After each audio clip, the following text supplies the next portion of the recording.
Relax, you two. It's just some ghosts. Ghosts? They're freaking me out.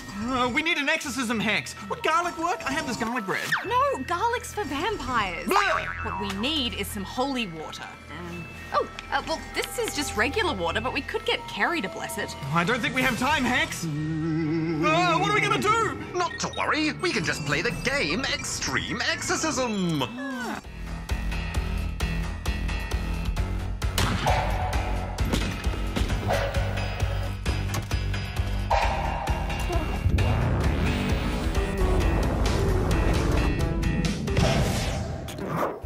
Extreme Exorcism is a 2D shooter that puts you in control of a group of Ghostbusters called in to deal with a haunted mansion. But when you get there, the only problem is a haunted chair, which should make this the easiest game ever. But of course, there's a twist. Affirmative. Defeating the possessed chair is only the start of your problems, because as soon as you do, you'll face off against your own ghost. Woo. You can then defeat your ghost.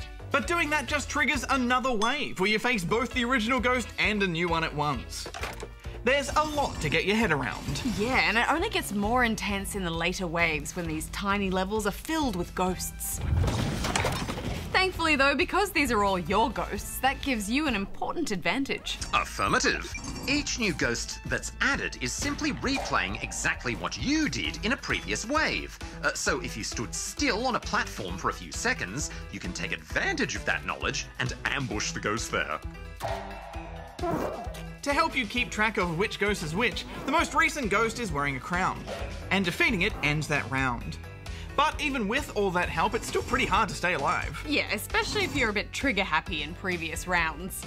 Each ghost will also replay the attacks you did, and the game lets you carry and fire 3 weapons at once, so you can end up dodging more bullets than ghosts if you're not careful.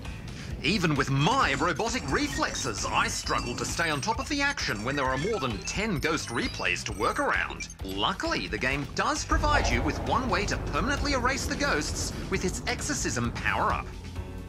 Timing your exorcism just right can help you reduce the ghosts to a more manageable number. Yeah, that power-up was a lifesaver. As well as chasing high scores in the main wave mode, there's also a challenge mode, which gives you very specific objectives, like restricting you to just one weapon, or asking you to survive against a set number of ghosts at once.